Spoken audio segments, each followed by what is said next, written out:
Bueno, aquí tengo a Paco Rosell recuperándose de lo de Morante. Sí, señor. Vaya... Qué golpe, ¿eh? Sí, la verdad es que fue un domingo tremendo. Estaba viéndolo en directo y de pronto cómo se acercó con esa parsimonia. Sí. Y se retiró, dicen, la coleta. Dice, no se cortó. Cortado. Dice, me he quitado. No, el efecto es el mismo. El efecto es el mismo. La verdad es que ha aportado muchísimo la torería y lo que nos vimos torear a Joselito, pues hemos visto reproducido en él. Sí, señor. Porque hay su naturaleza de gran torero y su valentía también. Enorme valor, cómo mató. Siempre. Bueno, ahí se llevaba a ver la tumba de Joselito, se llevó a Abascal, para que Abascal supiera lo que era el torero y que no dijera, no, el monte. No, Joselito. Sí. Joselito es. Yo lo he contado algunas veces en algunos artículos. En víspera de las elecciones. Ha comprado todas las cosas de Joselito que se incluso la escribanía que tenía allí en su finca, ¿no? Y es verdad que en la víspera de las elecciones andaluzas, que no se sabía lo que podía pasar, que incluso recordemos aquí en su momento que Vox no se quería presentar, porque quería ir a una convocatoria nacional más que a una convocatoria autonómica, y Fernández se presentó, pues esa misma mañana lo llamó a su casa, a Abascal, a su hotel, y le dijo, oye, te paso a recoger en un rato que quiero presentarte a alguien que quiero que conozcas. Entonces lo metió en la furgoneta, se lo llevó al cementerio de San Fernando y lo plantó delante de la tumba de Joselito. Y se lo explicó. Y se lo explicó. Porque él además, te lo contó a ti en tiempos de la pandemia, un poco lo vive muy bien, vive del mito, lo alimenta mucho el mito de Joselito, ¿no? Sí, y como dice en el Toreando, mejor que piensen que no quieres torear que a que se te note que no puedes torear. Exactamente. Esa es la diferencia. Hay una frase extraordinaria que parece, no sé si es de Sánchez, la madre de Joselito, Luis Valcarce, bienvenido. ¿Qué tal? Muy dijo un día, a mi hijo no lo pilla un toro como no le tire un cuerno. A la semana lo había matado en Talavera. Porque era imposible, era tan buen lidiador, conocía también los toros, y además desde tan chaval, pero lo dijo la madre, no lo pilla un toro como no le tire un cuerno. Pues lo mató. Solo levemente, entramos ya en la apoteosis de luz y sonido, el espectáculo de San Mansey y tal y cual, pero sigo con un espantado horror no lejano de cierta admiración perpleja, la campaña de Milei y de Lilia Lemoine y de los rockeros de La Libertad Avanza, que en estos momentos no sé lo que va a pasar, estamos a 10 días de las elecciones de medio término en Argentina. Lo último que vi fue el concierto de rock que el partido le ofreció al presidente para que hiciera, en un momento de crisis total con el caso Spert, el narcotráfico, la corrupción, pues entonces se dio un alegrón, se dio una alegría, un pequeño homenaje de 20.000 personas acarreadas allí para oírlo cantar. A ver, a mí ese tipo de performance antes me parecían graciosas y simpáticas, ahora me parecen un poquito chulescas y soberbias, arrogantes, sobre todo cuando esa misma semana, no sé si Spert ya había dimitido o había presentado la dimisión, en marcha, cuando tu principal candidato a las próximas elecciones del 26 de octubre, el principal candidato y una persona, Spert no es un tío que acababa de llegar, es un tío que compitió con él en llevar el estandarte de la bandera libertaria en Argentina, le pillan con un pago de un narco argentino que le puso 200.000 euros más un millón de cuenta. Otros apaños, bueno, y sobre todo que mintió. Lo que le encontró, sobre todo que mintió, sobre todo que no quiso, le preguntaron 16.000 veces si eso era así y no respondía hasta que la respuesta fue ir y dimitir y presentar la dimisión, cuando todavía nos estábamos recuperando de la paliza que le metieron en la provincia de Buenos Aires con 1 millón de votos, el kirchnerismo, que ahí consigue, por culpa también del escándalo de las coimas, en el cual estaría presuntamente involucrada su hermana, una derrota lapidaria. El candidato que tiene ahora el kirchnerismo es Maduro. Claro. O sea, es un sicario montonero, es decir, un criminal montonero, cómplice del narcotráfico, que ha estado justificando todos los crímenes y corrupciones habidos y por haber, y que, claro, en la política el vacío no existe. Y cuando has destruido el ecosistema de la derecha, te quedas tú con él y te hundes, enfrente queda el de la izquierda. Lo peor es que no hay, a mí lo que me preocupa es que no hay reacción ante eso, es decir, no hay rectificación. Cuando o sea, quiere morir con las botas puestas y quiere morir al lado de su hermana, quiere morir al lado de los Menem, quiere morir al lado de todos los que ha fichado. Ahora lleva de candidato a un tal Diego Santilli, a quien hay que ver los tweets que ponía él en el 23 sobre Santilli, las cosas que decía de Santilli en el 23. O sea, no hay que irse muy lejos, hay que irse solamente hace 2 años para ver las cosas que porque decía. hay una que fue Playboy, chica Playboy, gato, o sea, porque yo no entiendo. En fin, yo entiendo que una persona se ha podido dedicar a la prostitución a la noche, como dicen allí, episódicamente, pero la verdad es que Perón 2 veces, en Menem 4, es decir, es que no salimos de los cabarets. Sí. Pero lo más gracioso es que ha habido una pelea por las listas cremallera, que además las dos partes tenían razón. Dice, bueno, pues este dimite por la cosa del narco y tal, pues va a la segunda, que es la vedette, que tiene un programa en la televisión pública, o Milei, de mascotas. Ella es una tipa imponente, modelo Playboy, etcétera. Bien. Y detrás va Santilli, que es el que lleva expert a la libertad, al PRO. Claro. O sea, Santilli es el tío que acaba de dimitir lo llevó con Macri, para que no fuera con... Y se fue, se vendió, varias veces se ha vendido expert. Y me duele porque es de los tíos más brillantes que yo he visto. Extraordinario, pero la moral es la moral. Y llega el juez y dice, pues tiene que ser esta señora, porque va... Y va a otro juez y dice, no, el partido quiere poner a Santilli. Y entonces dice, no, a ver si va a perjudicar a la chica por ser chica. Y va el otro, pero todo instancias ya superiores, una detrás de otra. Y dice, vamos a ver, eso es precisamente para facilitar que no sea perjudicado un género. No vamos a perjudicar al género masculino poniendo a la femenino cuando le toca a Santilli. Total, que ha entrado Santilli. El tío que había llevado a Expert, el recién dimitido, a estropear a Macri. Por eso es un cartel el cartel es lamentable. Es lamentable y el 26 de octubre vaya a ser lo que pasa, pero es verdad que da la sensación de un proyecto ya gastado, agotado y poco creíble. Vieja, polvorienta, que no escucha nada y entonces lo que hacen es homenaje.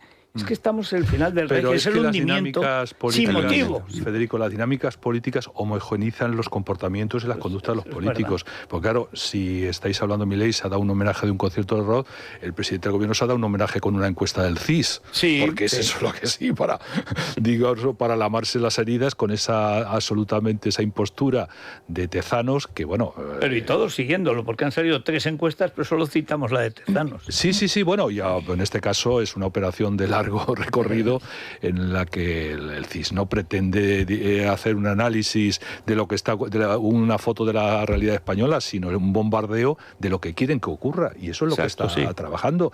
Y como su credibilidad está menguada porque no acierta ni como los relojes parados 2 veces al día, pues utiliza ese barquito velero que ha surcado Iván Redondo, de una encuesta que da la apariencia para darse similitud de que todo eso. Exactamente. Y en esa dinámica estamos buscando a ver cómo Sánchez afronta las próximas elecciones y la afronta en una confrontación.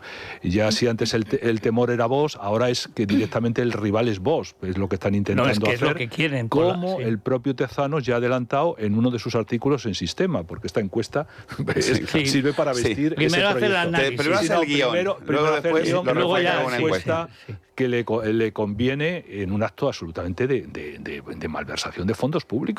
Hay que recordar que al primer ministro austríaco le costó el cargo utilizar y manipular con fondos públicos una encuesta. Sánchez, ¿te acuerdas cuando puso como ejemplo ante Mariano que una ministra alemana había dimitido por falsificar una parte de la tesis? Sí. Él. Pero es que las cosas que estamos viendo. Pero mira, no quiero, porque reconozco que esta historia a mí me produce cierta repulsión.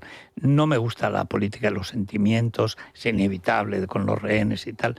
Pero el espectáculo de luz y sonido, aunque me parece pasmoso, pertenece a un mundo que a mí me repele porque creo que nos engaña. Es un mundo de engañifa, de bululú, de brilli. Y detrás están los muertos y detrás está la historia.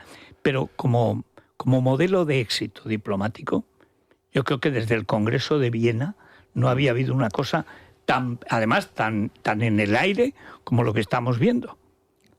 Pero al final, ¿qué hay detrás? Nadie lo sabe. Yo soy más escéptico. Yo creo que como ejemplo de espectáculo diplomático. Sí, claro. Realmente yo creo que aquí lo que se ha conseguido, a mi juicio, es una tregua. Sí, claro. No es una paz, es una tregua, que vamos a ver si Hamás pues acepta los acuerdos. No, de a momento ver quién mata está matando y está fusilando a lo que considera sus adversarios, siguen con las armas, y yo tengo mis dudas de que una organización terrorista vaya a entregar primero las armas y en segundo lugar vaya a abandonar Gaza a un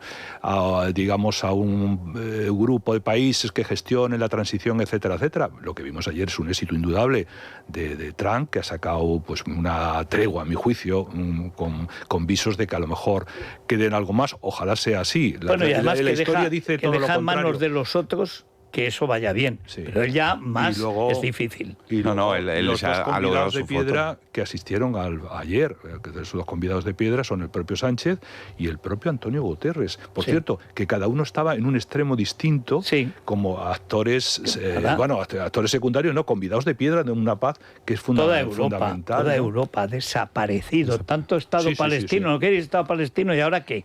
¿Ahora qué hacemos con el genocidio?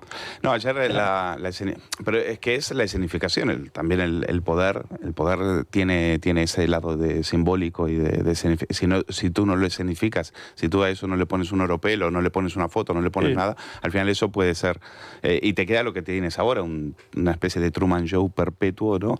En el cual pero lo malo no es que sabes distinguir qué es lo cierto y qué es lo pero es la real. Realidad, y la gente está viendo en los medios eso, aunque después ya inventarán otra cosa. Este tío lleva durante 14 años, dirigió un reality en televisión que ganó mucho dinero.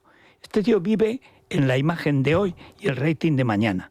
Y pasado mañana ya veremos. Funciona así. Lo malo es que en la política moderna, y sobre todo en los medios, cada vez funciona más así. A las 6 horas ya se ha olvidado lo que se dijo ayer. Es un gran plató. Aquí lo que pasa que, junto al escepticismo, a mí me parece que hay dos cosas muy, muy positivas en este acuerdo. Primero, que recupera los pactos de Abraham, de Israel con los países árabes. Que más lo dijo él. Que es fundamental, que lo saboteó el atentado de hace 2 años, inspirado por Irán, utilizando a Hamás como brazo armado de esa estrategia. Eso por un lado. Y por otro lado también que Estados Unidos, con la importancia que tiene, vuelve a ser un actor global. Es decir, ese espacio que había dejado vacío, que lo estaba ocupando China y otros países, lo está intentando recuperar. Yo no sé, como tú dices, como vivimos al día, a lo mejor pasa mañana, cambia radicalmente en otra dirección Trump. Pero digamos que eso me parece que las dos cosas más sustanciales, independientemente de que cuaje esa tregua en una paz más duradera. ¿Qué te llama la atención, Rosana? Pues estoy siguiendo ahora mismo la entrevista que le están realizando al presidente del Gobierno, porque el presidente no habló con los periodistas en los corrillos en el Palacio Real el pasado 12 de octubre, pero sí ha acudido a la cadena SER para ofrecer una entrevista, su segunda entrevista con Ángels Barceló, después de la de Pepa Bueno aquí en España, sin contar con las que ya dio en Estados Unidos hace tan solo unas semanas. Acaba de decir el presidente del Gobierno que se mantiene el embargo de armas a Israel, que estamos en un alto el fuego que va a desembocar en un proceso de paz, pero que de momento eso se mantiene. Le acaban de preguntar también si España va a enviar tropas a la zona, y aquí ya se ha ido por la tangente el presidente del Gobierno y no está tenemos respondiendo. Una flotilla. Claro. Habla de acompañar, vigilar, promover e influir en todo este proceso que se ha desarrollado, y apuesta por la intervención también de Naciones Unidas, la intervención de Cisjordania, y el objetivo sería el establecimiento de los 2 estados. Él dice que ayer obtuvo el reconocimiento unánime del papel jugado por España, también por Noruega y por Irlanda, ese papel pionero en el reconocimiento de los 2 estados, y que así se lo hicieron. Noruega se refiere a María Corina Machado. Se aprovechó para chotearse de él. Tenemos que acompañar desde nuestro propio ángulo. Ha reconocido la labor y el trabajo desarrollado. Bueno, más que un ángulo es una esquina.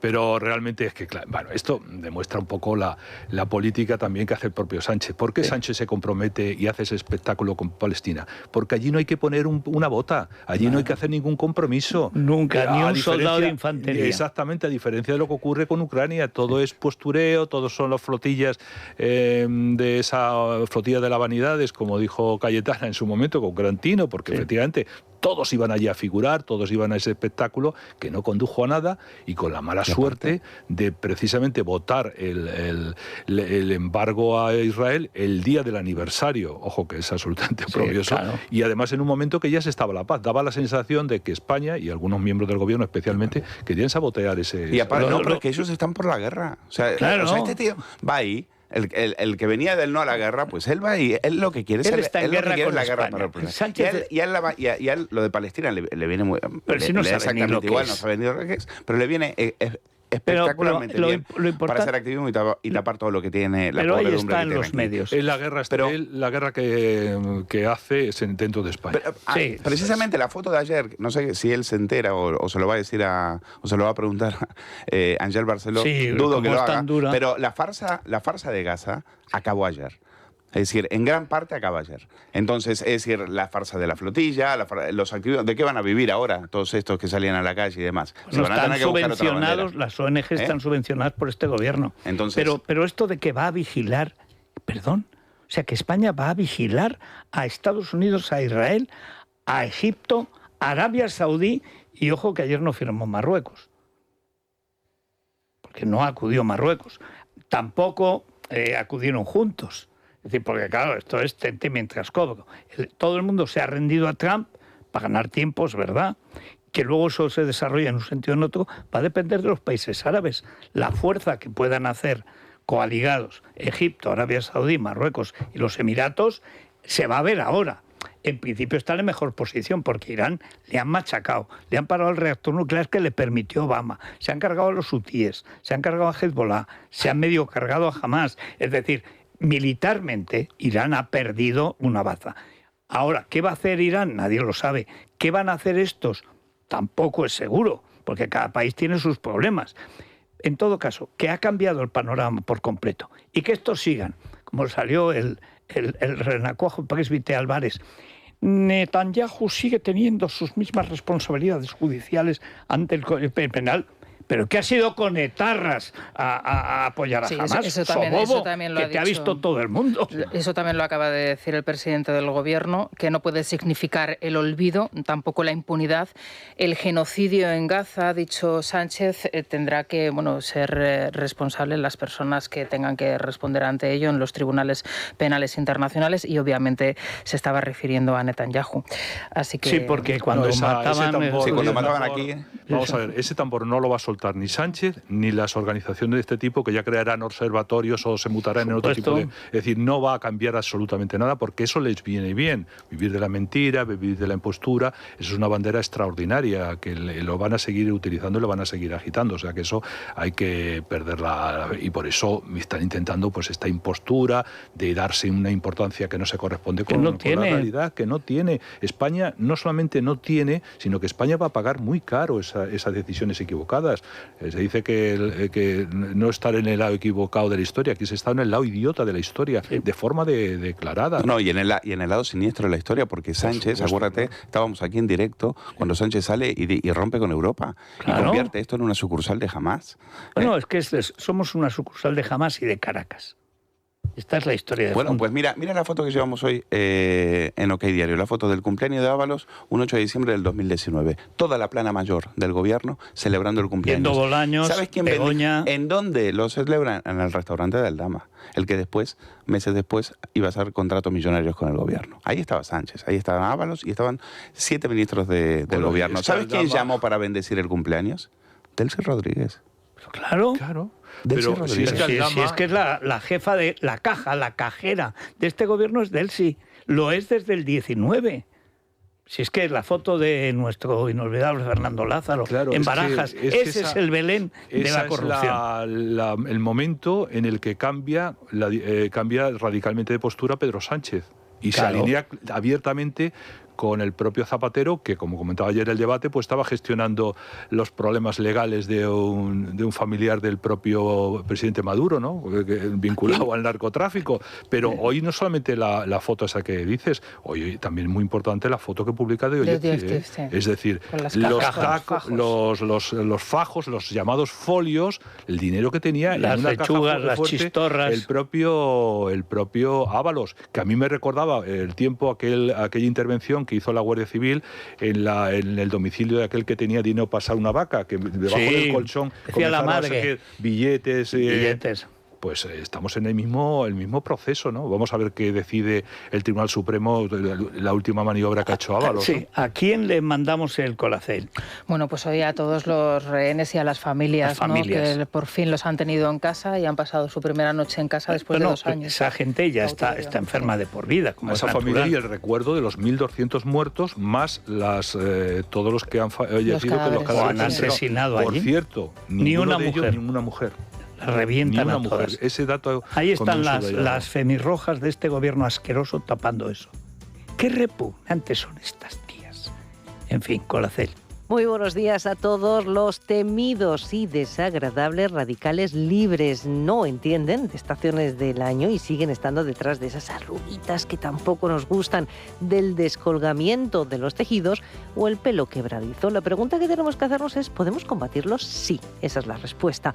Y lo sabemos porque conocemos bien a Mundo Natural, y es que la forma más efectiva de paralizar los temidos radicales libres es Colacel Antiox. Es el suplemento más potente del mercado y su secreto, que aquí conocemos bien, está en sus péptidos bioactivos de colágeno, antioxidantes como el resveratrol o el estrato de granada y la vitamina C, que ayuda a que seamos nosotros los que fabriquemos el colágeno que necesitamos para luchar contra los radicales que provocan envejecimiento prematuro. El resultado, eficiencia contra el estrés oxidativo, y también dejamos cao a los radicales libres. Pregunten a su dietista farmacéutico por Colacel Antiox de Mundo Natural. También pueden llamar al teléfono de información, pedidos y asesoramiento gratuito 914460000. Tienen la web www.parafarmaciamundonatural.es y también la aplicación móvil de Mundo Natural. Mundo Natural. Es la mañana de Federico, con Federico Jiménez Los Santos. Ay, el Corte Inglés, Naya, qué gran institución, la Virgen del Pilar, la del Tremedal. Y el Corte Inglés. El Corte Inglés. Seguimos en la semana de los ofertones del Corte Inglés. En Supercor, Hipercor y Supermercado El Corte Inglés siempre encuentro la mayor variedad de productos, la mejor calidad, las primeras marcas. Además tienen muchísimas ofertas, pues por ejemplo para cualquier celebración ahora mismo tenemos el jamón de 8 kilos de bellota ibérico, 50% raza ibérica, está a 249 euros. Gambitas, queso, un vino. También hay un 15% de regalo por compras superiores a 25 euros en frutería, carnicería, pescadería y charcutería. Y los frescos del Supermercado El Corte Inglés ya sabemos que son buenísimos. Semana de los ofertones en Supercor, Hipercor y Supermercado El Corte Inglés, en la tienda, en la web y en la aplicación. Además, si quieres, te lo llevan a casa hasta el 15 de octubre. Vamos a hacer una pausa, Federico. Una pausa. Sí, nos vamos a ir directamente a la bolsa y a la noticia de cultura. Sí. Y luego, es que estaba pensando, cuando había guerras de verdad en España, porque lo de Perejil fue una cosa de verdad. Claro, sale mi tocayo diciendo, esta mañana tal, con viento de levante. ¿Por qué decía viento de levante? Porque sabe que se escribe con V. Tú le dices esto a cualquiera de este gobierno, no es capaz de hacer esa frase. Mira cómo se levanta, a qué hora se levanta.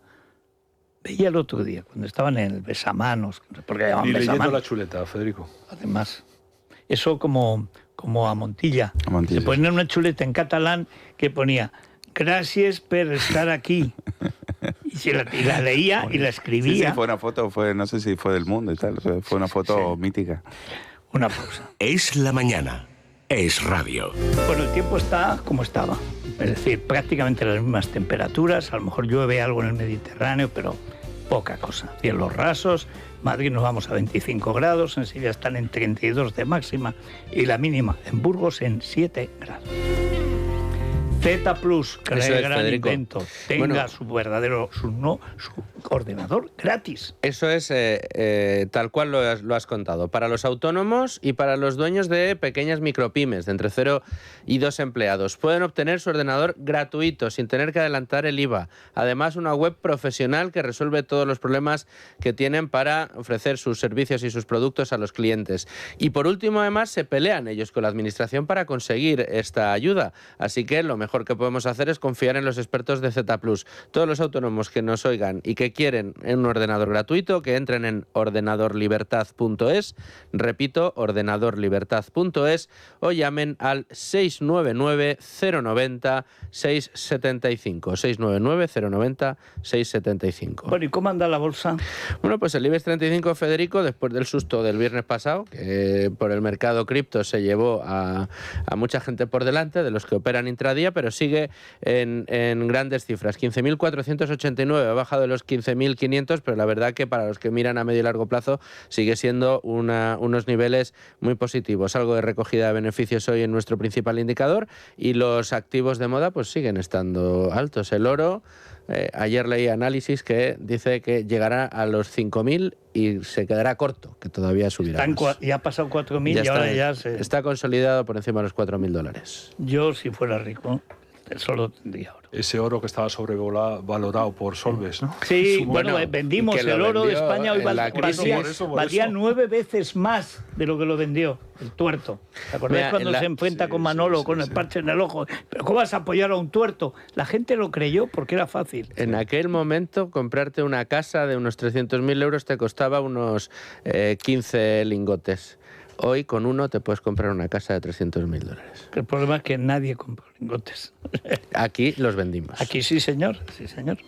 Bueno, noticia intercultural de la ONCE, Vanessa. Bueno, pues hoy vamos a dedicar este espacio a Madrid porque ha sido reconocida a nivel europeo por su labor en la conservación del patrimonio histórico, en concreto por la restauración de la Puerta de Alcalá, un proyecto que comenzó en 2022 y que este premio reconoce como un referente europeo en transparencia, en investigación y en participación ciudadana. Y por cierto que también ha recibido el premio del público en la votación popular. Es que... Bueno, tenemos que recibir ya a nuestro invitado. Federico, simplemente os comento que el presidente del Gobierno acaba de reiterar que su mujer y su hermano son inocentes, que la verdad, su verdad, digo yo, y añado yo, prevalecerá. Sí. Es decir, sigue y si no, se va a enterar la mentira. Sí, y que el fiscal general del Estado también es inocente. O sea, que dice que el mejor juez es el tiempo y que el tiempo pondrá a cada uno en su juicio cuando le preguntan por el juez Peinado. O sea, que él solamente responde ante Dios y siendo ateo, pues tiene... Sí. Ni tan siquiera ante Dios, ¿no? Bueno, pero si no fuera tan odioso, tan tramposo y tan delincuente, sería cómico. Pero maldita la gracia que tiene.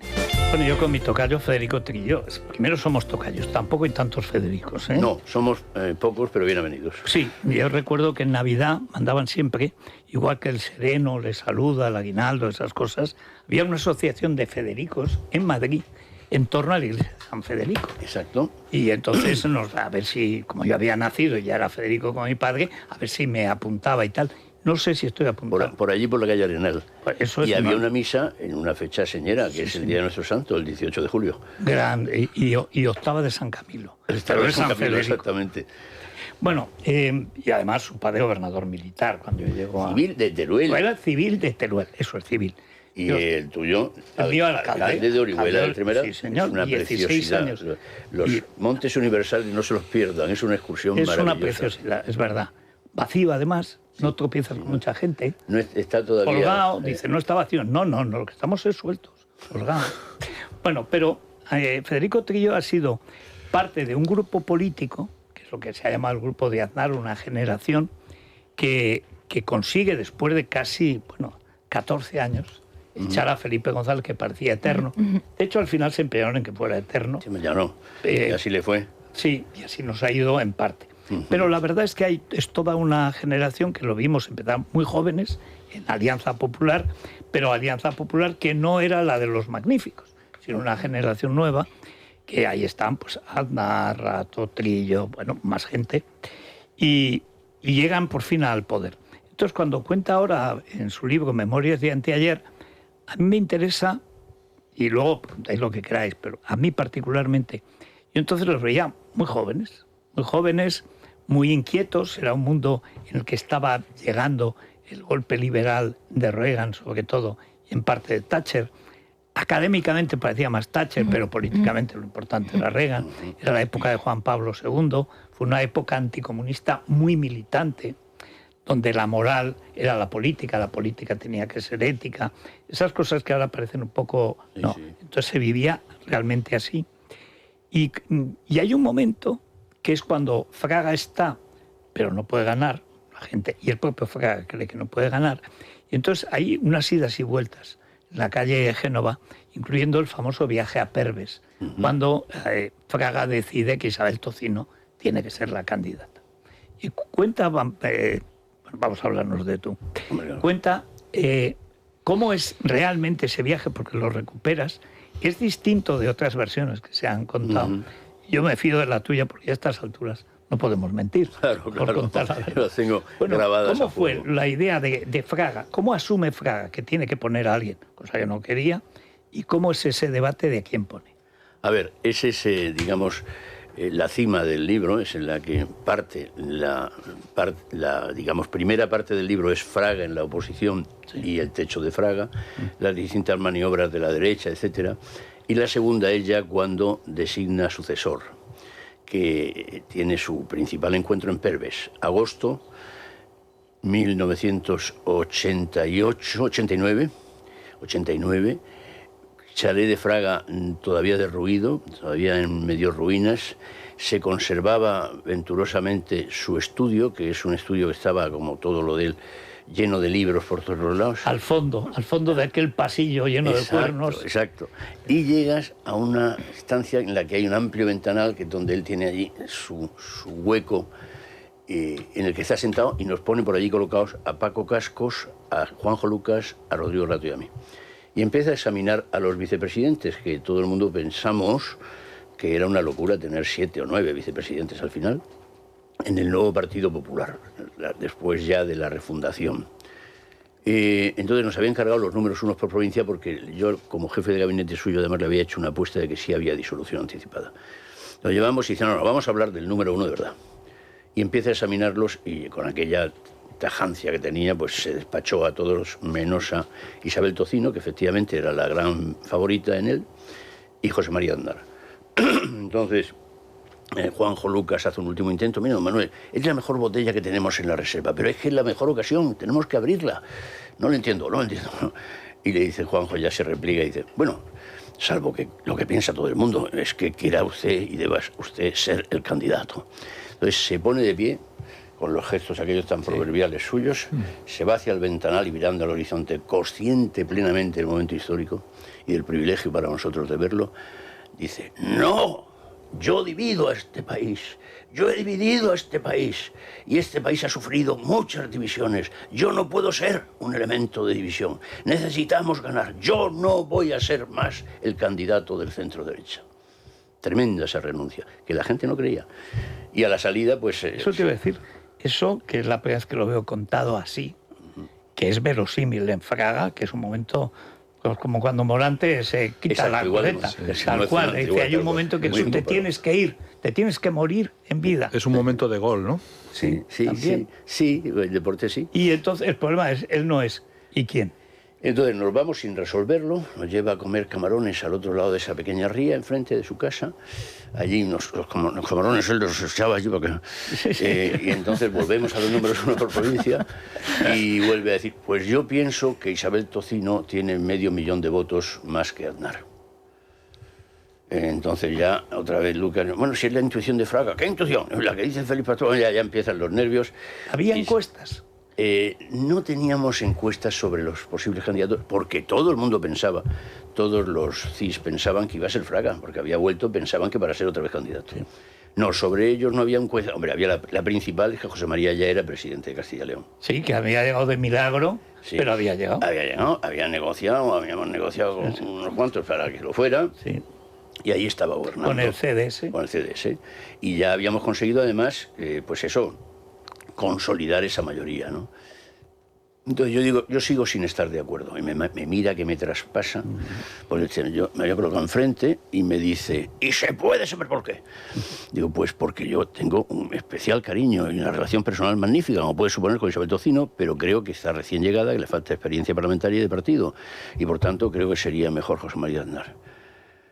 Entonces dice, más tiran 2 carteles que 2 oposiciones.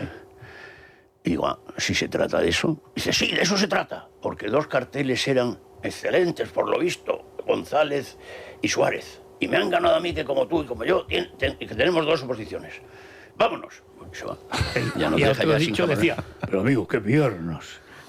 Cosa que era rigurosamente cierto. Sí, él efectivamente, Sí. él en esos tiempos ese lenguaje sonaba menos como ahora, ¿eh? Pero era el suyo, y usted tiene buena memoria y buenas fuentes. Sí. Entonces, bajamos, pues estábamos en un comedor solos arriba, se va al cuarto baño, como suele hacer, y sale bufando sin resolver la cuestión y nos dice: jefe de gabinete, me llama a mí, aparte, ponga en marcha el escenario número B. Él quiera reunir al Comité Ejecutivo, a la Junta Directiva Nacional, el siguiente fin de semana. Y disuelve mi gabinete. ¿Cómo que disuelva el gabinete? Tampoco es que el gabinete fuera... Tenías que disolver tú mismo, claro. Sí, ¿qué quieres que haga yo? Y dice, bueno, nada más que tú y mi secretaria María Antonia. Tenía otra secretaria y tenía, no sé si algún colocado por allí, poco, sería uno, que yo no recuerdo. Y dice, el nuevo presidente, dice muy solemnemente a solas, tendrá que decidir todos esos puestos. Digo, pero si no estamos hablando de eso... Y él dice, estamos hablando de lo que estamos hablando y sé muy bien de lo que estamos hablando. Bueno, pero vamos a ver, Manolo, es que estamos hablando del candidato. Yo sé muy bien de lo que estamos hablando y he dicho lo que he dicho y tú prepáralo. Y ya dije, madre mía, la que se está organizando, le deja el partido. Y efectivamente, sin vacilar, convocó. Al día siguiente me llama Aznar, yo ya viajé a Madrid, lo cuento todo esto en el libro, viajé a Madrid, de Madrid a Alicante, mi circunscripción y al lado de mi casa en Cabo Palos. Y ya llegué, pues eso, con 2 whisky. Por cierto, muy simpático. En el avión coincidimos con el padre de Julio Iglesias.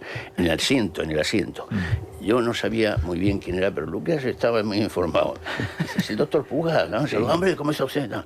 Y dice, pues veréis, yo vengo de ver a mi hijo y hemos estado hablando del futuro y os tengo que decir que tendréis que hacer un esfuerzo, pero hacer un candidato nuevo. La mejor sería Isabel Tocino. Ahí va. Bueno. Isabel, que me perdone, yo me cogí, me pedí un whisky en ese vuelo, otro en el de Alicante y ya llegué zumbado. Y al día siguiente me despertó que llamaba por teléfono a casa de mis tíos, porque yo estaba en casa que no había teléfono, José María.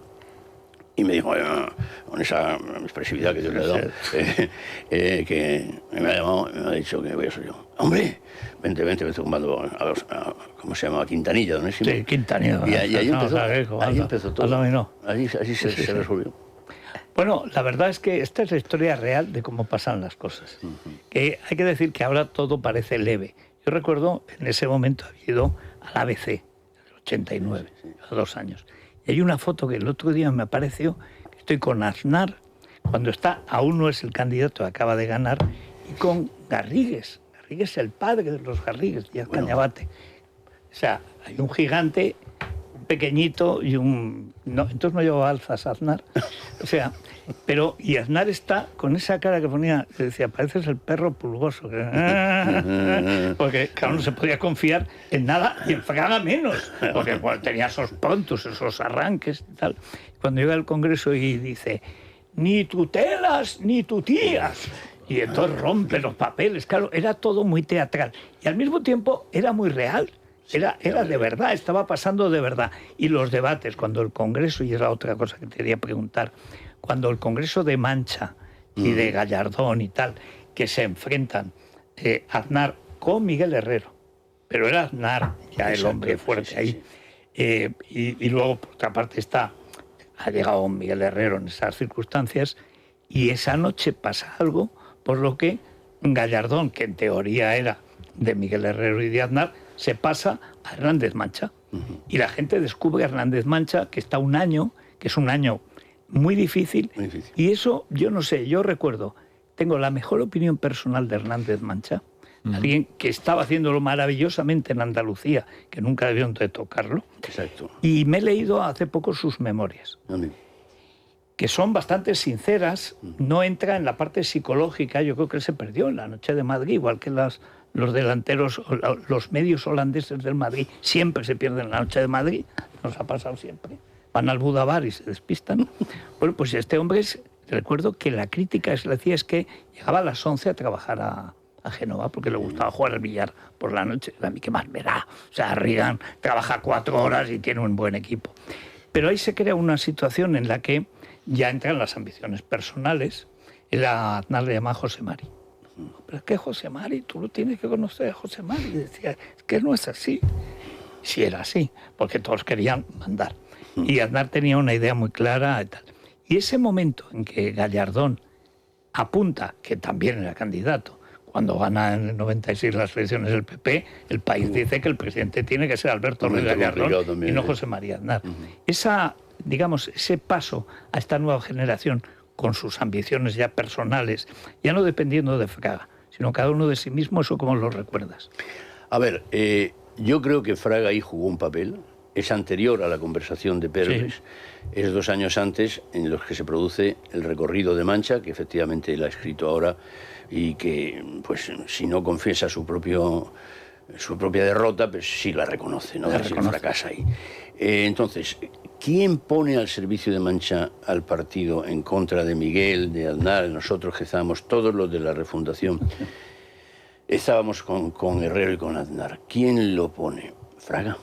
Es decir, Fraga, digamos así, callando, va poniendo a toda su gente a favor de Mancha. Que él era el íntimo del padre de Gallardón, claro.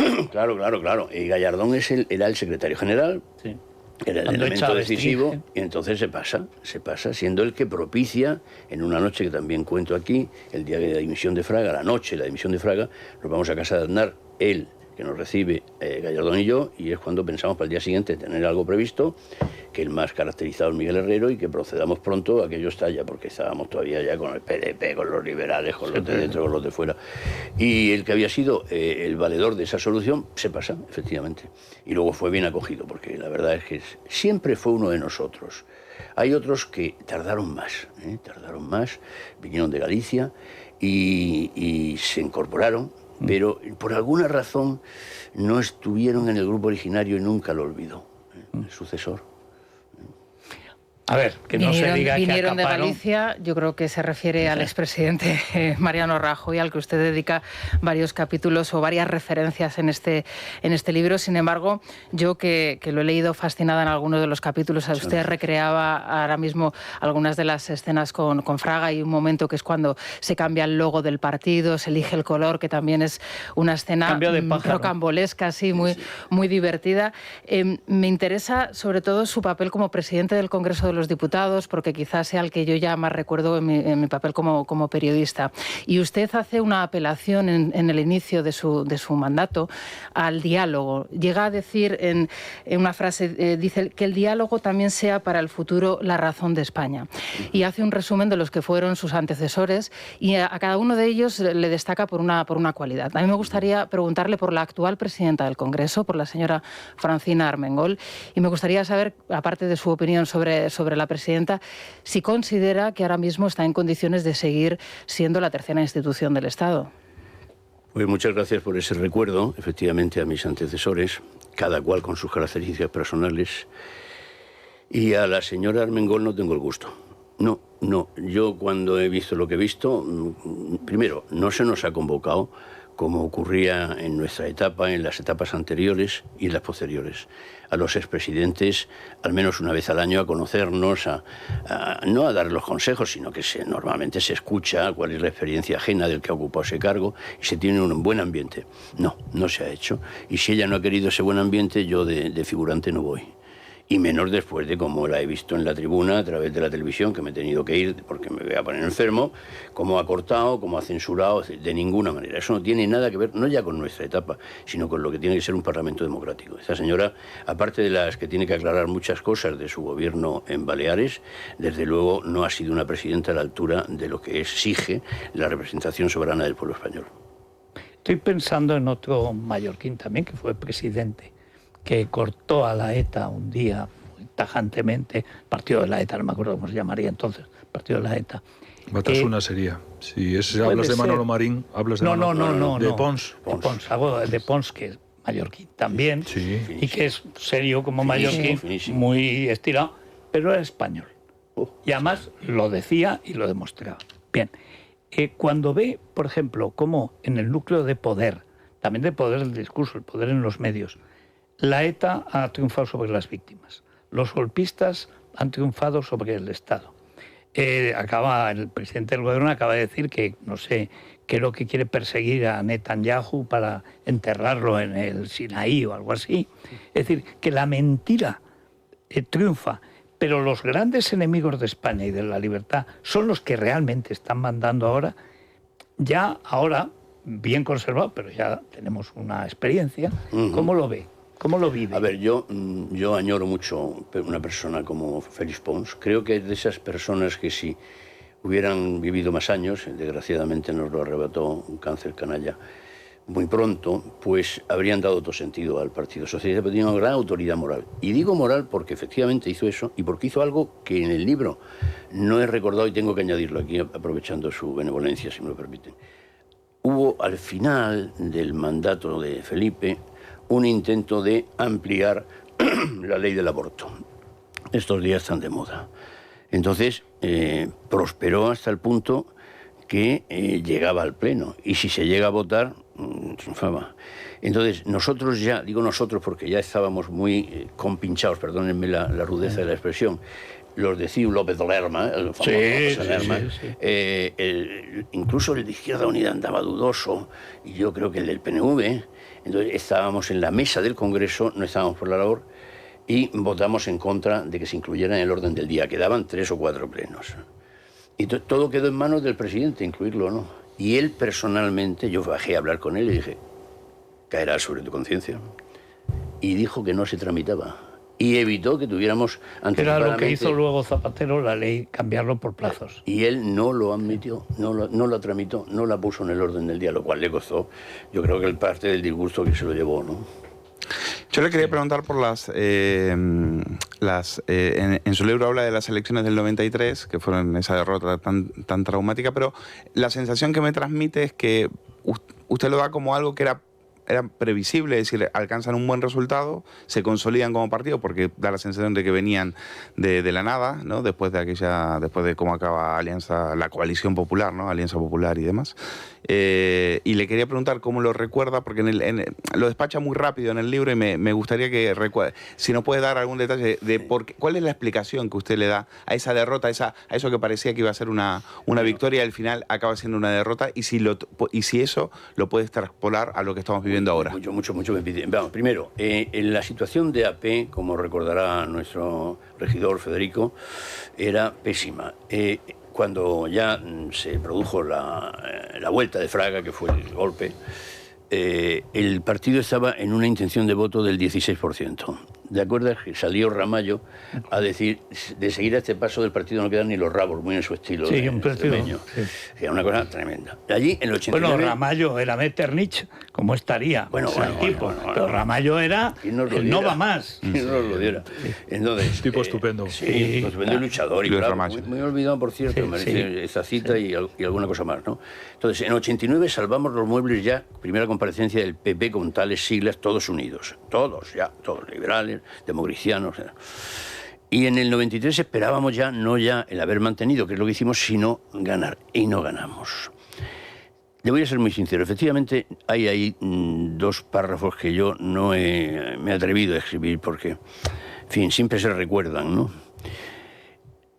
Yo me presentaba, ya lo he dicho, por Alicante porque tenía que impulsar una refundación que se hizo luego con Eduardo y conmigo y tal, la Comunidad Valenciana. Y Javier Arenas por Andalucía, por Sevilla. Y en ambos plazas ganamos, cosa que era insólita.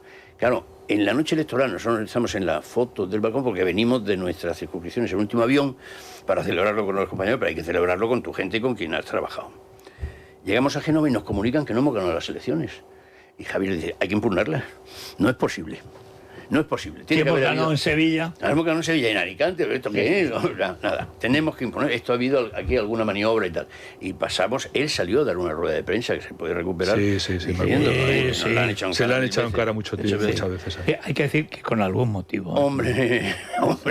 Sí, yo creo que fue quizá precipitada esa opinión, porque claro, es que España es muy grande, ¿no? Y el segundo, los 2 debates. El primer debate que gana Aznar, la gente se anima. Y en el segundo va Aznar y le dice arriba, pero además, quieto, presidente, esto está ganado. Quieto. Llegó Felipe y le dio una mano de bofetada. Sí. Tremendo, 1 millón de votos. Qué gran memoria. Sí. Le pasó a otro recientemente, ya que me pregunta por el Partido Popular. Sí, también. A ver, le pasó a Feijóo en el segundo debate, que no compareció, y creo que fue un error. Un error que nos costó por lo menos 10 escaños, por lo menos. ¿Y se perdió por 4? Se perdieron por 4. A ver, el Partido Popular de hoy eso nos llevaría toda la mañana. Pero yo he sacado el libro pensando en que se tome nota de una idea central. El centro-derecha en España no gana, y menos para poder gobernar, si no van unidas todas las fuerzas de centro-derecha. Y ahora ya solo quedan dos. Ha habido un momento en que la fractura que produjo el final de Rajoy fue tan gorda que hubo 3 en presencia.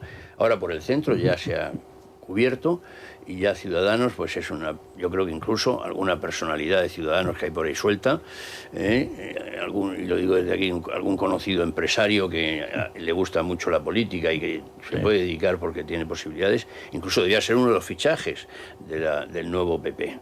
Yo creo que el PP tiene que hacer el mismo esfuerzo de ampliación y de regeneración.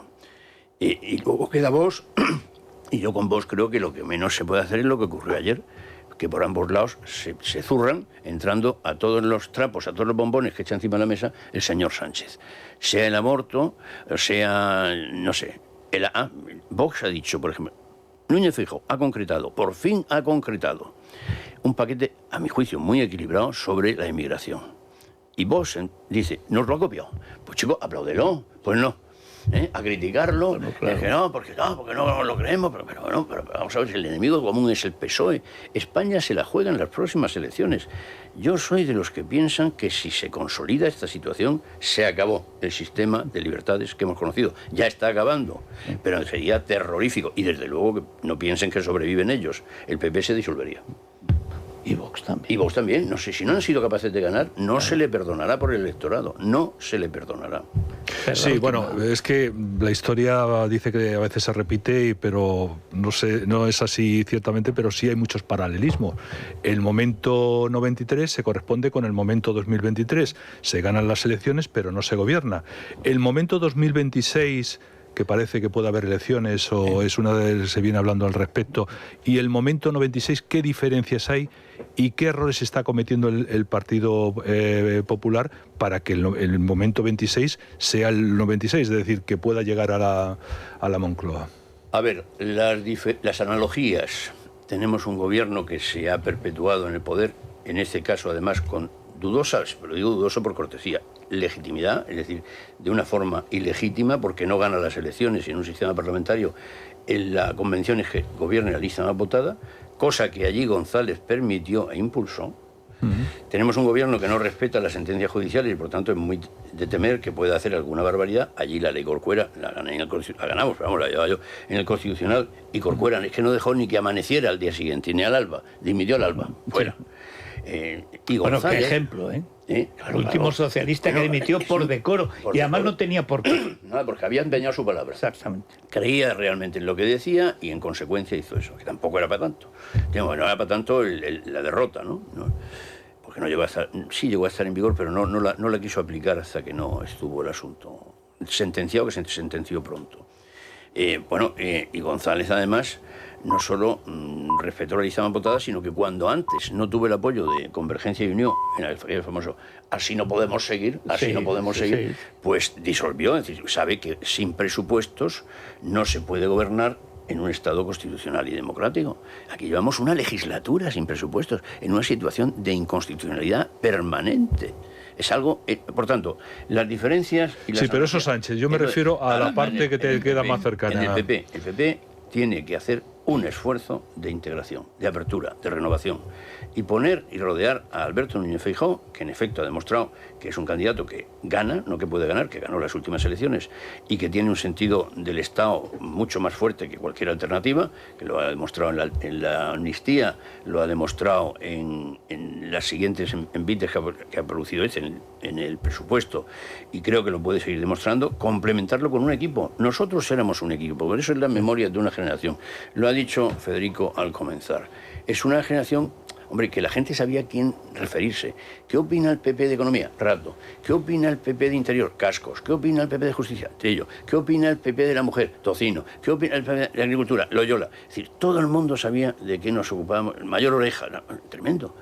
Ahora, yo no sé quién lleva defensa. Y he sido ministro del ramo y me gustaría comunicarle, hombre, algunas ideas tengo sobre lo que está pasando y por qué sí o no el 5%, etcétera. Bueno, Alberto me consulta y Alberto acepta y nos convocó a los ministros, pero fuera de él, nada. Y eso que yo creo que últimamente ya se está moviendo en esa línea porque ha renovado la portavoz en el Congreso, ha renovado la portavoz en el Senado, tiene la portavoz en el Parlamento Europeo, pero el aparato... Un gobierno en la sombra, lo que es el... Exacto. A Fraga se lo propusimos, lo cuento aquí. Pero Fraga, que tenía que gobernar la coalición, decía, me va a crear más dificultades que ventajas internas. Claro, las termitas democristianos. Exacto. Entonces no lo quiso hacer. En cuanto llegó a andar, lo hizo sin llamarlo así, pero era evidente que era así. ¿Resolvió bien Feijóo la crisis de Pablo Casado y Teodoro García Egea? ¿O cree que está por resolver todavía? Yo creo que la resolvió. De hecho, yo creo que no tardarán ninguno de los dos. Si es que no sé si ha vuelto ya Pablo Casado en el último congreso, que yo estuve de compromisario, me alegro muchísimo. Pero no sé si volverá. Es decir, ahora, Pablo Casado, que tenía la cabeza muy bien amueblada, por lo cual no es menos imputable, no supo gestionar ni un solo segundo el partido. Se dedicó a tirar contra sus propias criaturas. O contra su criatura. Sí, claro, la que destacó contra Ayuso. Pero es que el Tribunal de Cuentas que estamos viendo, el Tribunal de Cuentas se lo regalan al PSOE para que le ayude a echar a Ayuso. A mí lo que me asombra es que siga en el partido. Porque por no echar a Sánchez del partido pasó lo que pasó. Yo tampoco creo que pueda volver. Ahora creo que está haciéndose rico. A mí me sigue escandalizando, habiendo vivido aquello, calumniando a alguien que era el primer cargo, el más importante del partido, que sigan ahí. Porque además le era de una fidelidad excesiva. No le cazó ni una. Nada. Es una cosa, unos celos. Celos. Bueno, a ver, hay muchas preguntas. Sergio. Han dejado bastantes preguntas los siguientes para nuestro invitado hoy, para Federico Trillo. Hemos tenido que seleccionar un poco porque además la temática es variada, desde la política de hace años a la actual y pasando también por el panorama internacional. Hacemos una pequeña pausa y los escuchamos a la vuelta. Es la mañana. Es radio. Bueno, Sergio, a ver, ¿qué le preguntan a Federico Trillo? Vamos con los oyentes. Decía que le preguntan por varios temas. Algunos le piden una comparativa de la política hace 20, 30 años y la de hoy y cómo ha ido cambiando, al igual que la sociedad. Otros preguntan su opinión por nombres propios del gobierno actual y, evidentemente, también le piden opinión por algunas cuestiones que debería tener en cuenta a día de hoy el Partido Popular para llegar al gobierno. Desde la perspectiva que tiene, ¿qué cree que ha pasado en España? ¿Qué es lo que ha cambiado? ¿Los políticos o la sociedad? ¿Qué ha sido antes, el huevo o la gallina? ¿Ha cambiado los políticos porque ha cambiado la sociedad o ha cambiado la sociedad porque han cambiado los políticos? Vamos a ver, usted ya hace años, qué jóvenes éramos, cuando una vez se le ocurrió decir, manda huevos. ¿Cuántos habría que mandar ahora? ¿Cuántos? Dígame usted, para arreglar esto. ¿Cree que ya esa casta política que había anterior, y había unos valores, unos principios y un respeto a las leyes y a las reglas de juego? Aquí no dimite nadie, no hay una serie de valores y principios de asegurar y guardar una constitución, unas leyes y una democracia que tanto ha costado. ¿Qué fallo principal? Yo sé que no solo es uno de doña Margarita Robles. Y si es posible encontrar algo positivo en su gestión de todos estos años. Señor Trillo, mójese, por favor. ¿Ideológicamente se parecen en algo el señor Feijóo y el señor Aznar? Yo le quiero preguntar a don Federico Trillo por qué el señor Feijóo, que aparentemente vino para regenerar el partido, lo que había degenerado don Pablo Casado, Cuca Gamarra, ¿por qué no ha regenerado nada? ¿Qué le pasa al señor Feijóo? ¿Por qué ha habido tanto silencio respecto al proceso del Sáhara? No se quejará, ¿eh? La gente se acuerda de muchas cosas. La gente tiene una memoria, no precisamente la histórica de verdad, no la manipulación esta de las leyes del sanchismo. A ver, tanto que a mí ya no me caben yo lo he apuntado, he apuntado las preguntas. Vamos a empezar por una de las intermedias, que es la del mandahuevos. Sí. Yo digo siempre en broma, no es natural, es el lema de mi pontificado, porque está consagrado en el cuadro que hay en el Congreso en latín. Bueno, ahora habría que encargar siene y siene de huevos, O sea, es tremendo en la situación española. Sí que exigiría un mandahuevos de España, ¿no? Es algo asombroso. ¿Y por qué se ha producido el cambio? Dice, si ha sido la sociedad o han sido los políticos. Se lo voy a resumir en una anécdota. Yo es que creo que las anécdotas describen mucho mejor, muchas veces, que no tenemos la virtud de ser escritores profesionales. Entonces, cuentas tus vivencias, procuras reflejarlas. Comí y varias veces con quien había sido el principal asesor de Margaret Thatcher en mi estancia en Londres. Él era Lord de estos vitalicios y era un hombre de una categoría extraordinaria, ¿no? Ya antes de ser el asesor de Margaret Thatcher, él tenía su propia posición en la vida. Pero a lo que voy. Él me resumió la posición de Thatcher y de Reagan con las siguientes palabras. Mire, estos políticos piensan o pensaban que había que conducir al pueblo detrás de sus ideas, de las de ellos, y no correr detrás del pueblo por razón de encuestas o de sondeos. Hay que liderar a la opinión pública y no ir detrás de la opinión pública, aunque sea adversa. Y a mí me parece eso fundamental. Yo creo que desde la época del gobierno del Partido Popular con Mariano Rajoy, al que por lo demás personalmente tengo aprecio, pero sin embargo se perdió ese sentido de dirigir a la nación hacia objetivos de valores, hacia objetivos positivos y programáticos por los cuales nos habían votado por mayoría superabsoluta. Y claro, incumples el mandato e incumples los objetivos y la sociedad se encuentra desorientada. Es que la oferta crea la demanda. Claro. Si vas detrás de las encuestas y las encuestas además las hace el CIS, vas perdido. Y como los otros sí tienen claro los contravalores, porque la izquierda se quedó sin bandera, como ha descrito tantas veces Federico, y se agarra a las causas marginales, pues claro, somos abortistas, ecologetas, de la cosa esa de las flotillas, de todo.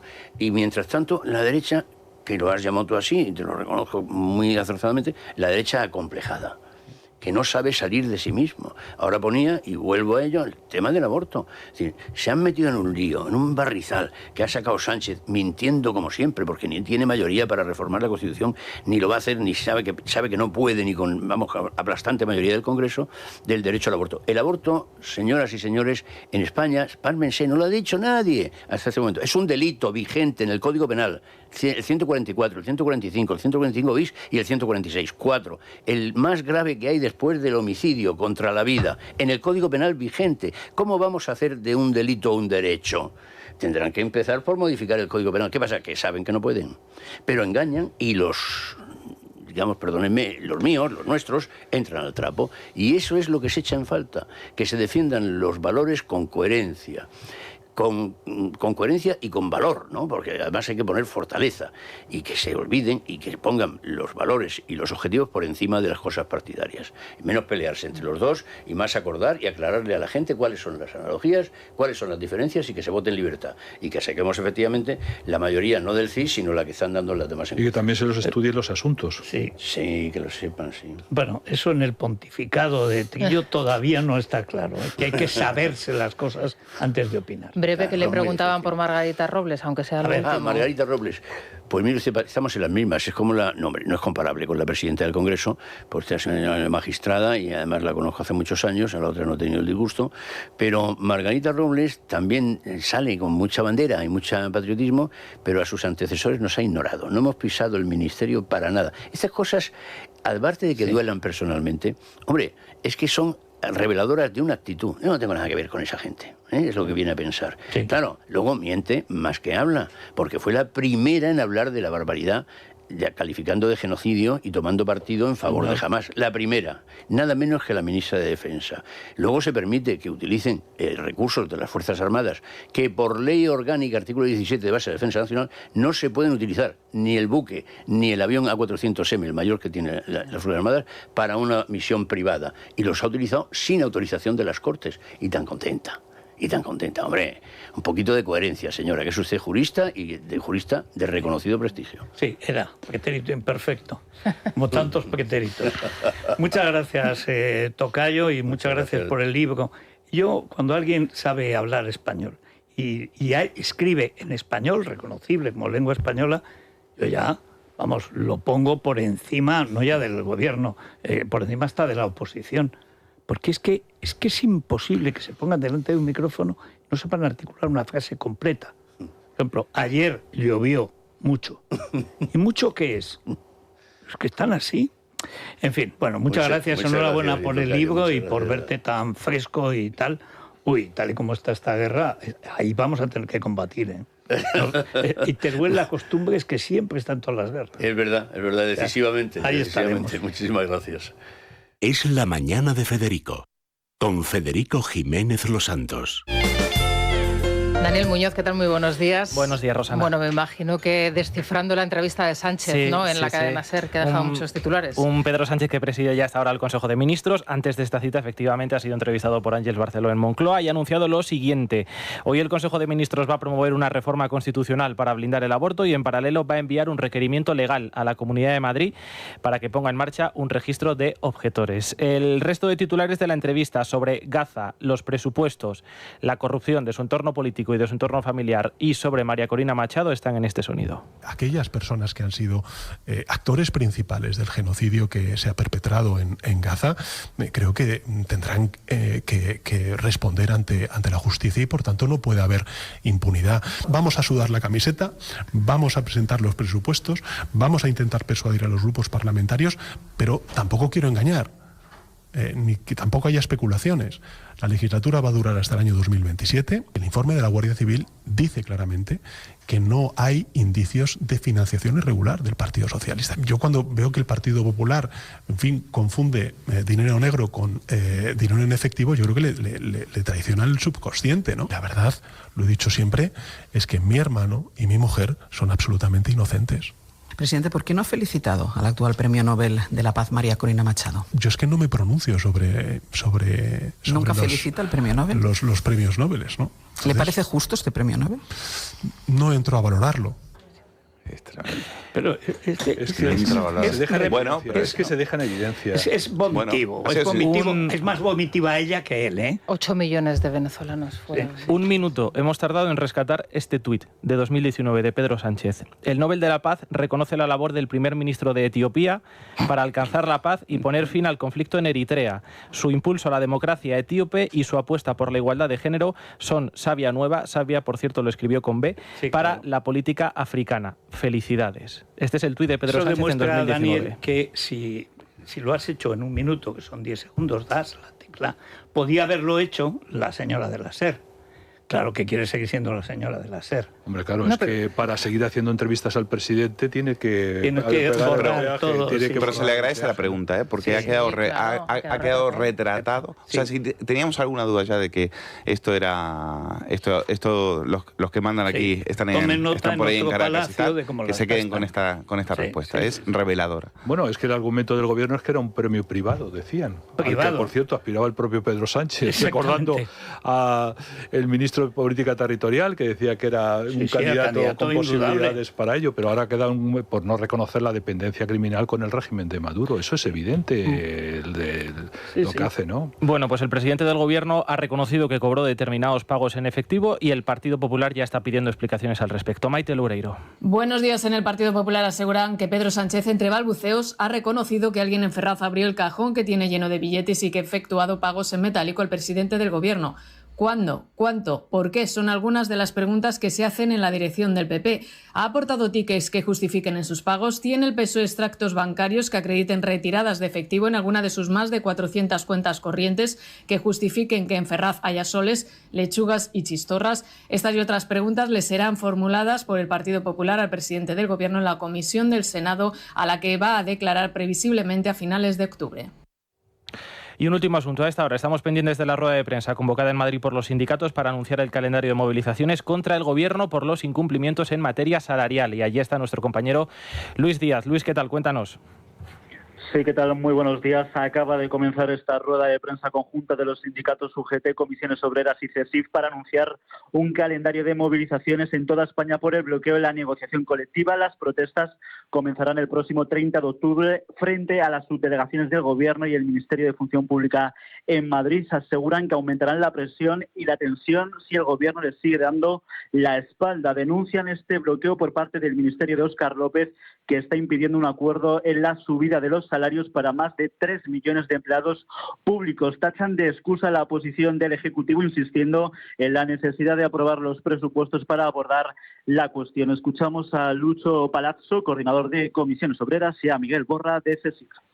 Hemos oído también hace poco decir al ministro de Función Pública, Óscar López, que no hace falta presupuestos para gobernar, para tirar para adelante, que hay dinero, y eso no se compadece y eso no casa con tener a los empleados y empleadas públicas de este país con el salario congelado. Y eso no se compadece tampoco con no atender las reivindicaciones de estas 3 organizaciones, que nos hemos puesto en contactos varias veces con el Ministerio para tener una reunión. El ministro de Función Pública desprecia y bloquea la negociación, y esta situación es lamentable y poco democrática, no ya por nosotros. Con su actitud lo que está haciendo es ningunear a nuestros servidores públicos, nuestros docentes, los trabajadores de la sanidad que nos cuidan a diario, los bomberos y agentes forestales que se han jugado la vida y algunos la han perdido este verano.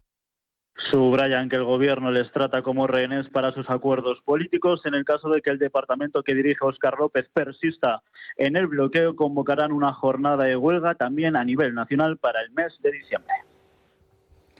Isabel González. Muy buenos días, Federico y todos. Pues tenemos chico nuevo en la oficina, chicos nuevos en la oficina. Sí. Uno se llama Guillermo y el otro se llama Nacho y son divinos, por lo que cuentan quienes han visto a estos... ¿A quién se adjuntan? Uno de ellos a Irene Rosales, exclusiva además que ya daba ayer Lorena Vázquez en el programa de Sonsoles, y estaría, como decimos, relacionándose con él desde finales de verano, con lo cual podría haber solapado su relación con Kiko Rivera, para los no entendidos, porque aquí no todo el mundo tiene que saber que Irene es la exmujer desde hace poco tiempo, efectivamente, de Paquirrín. Y el otro se llama Nacho y estaría con Eva González, que otrora fue cuñada de Paquirrín, es decir, son los 5 o 6 grados de conocimiento que nosotros resolvemos en 2 directamente. Así que... ha habido un gran debate si pertenecía al mundo de los servicios o a los cuerpos y fuerzas de seguridad del Estado. Pues gana el hotel, que no sé en qué encajarlo, está un poco a caballo entre los... Yo aposté por la Benemérita. Pues yo también apostaba por eso, pero no al final, porque nos pegaba. Es que es igual que el Benemérito. Eso es semejante. Igual que era el calendario de la Guardia Civil, que ganó Supervivientes, que al final cayó en la intimidad de Alba entonces, Carrillo. ¿a qué se dedica, Nacho? Tiene un hotel. Que tiene un hotel en Sevilla. Es empresario. Un hotelito en Sevilla. Mira, por lo menos para quedar. ¿Un hotel boutique? Pues a lo mejor, no lo sé. La verdad, pues si te digo la verdad, hay un momento que iba yo a mirarlo y me ha empezado a contar Lucía Prieto una historia de los disruptores hormonales y se me ha olvidado. O sea, esto es lo que tengo en mi cabeza. Esto es un disruptor hormonal. O sea, disruptor hormonal y el hotel boutique, yo me quedo con el disruptor también. El hotel, perdona, es que lleva 3 años sin disruptor y ya está. O sea, 3 años. Esto es una explicación añadida, ¿vale? Que no tiene nada que ver con nada. Me parece muy bien. Pero sí, le podemos llamar a los dos el disruptor hormonal, porque creo que son de ahora todos los tíos que aparecen por ahí sean disruptores.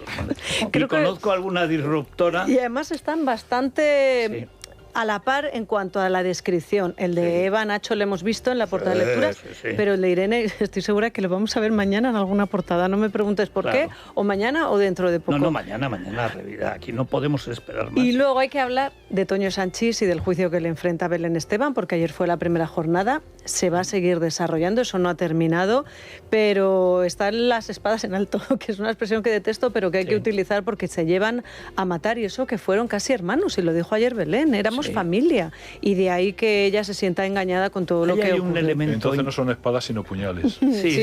Y están clavados. El puñal del godo. Sí. Directamente, sí. Bueno, pues venga, vamos. Es la mañana de Federico, con Federico Jiménez Los Santos.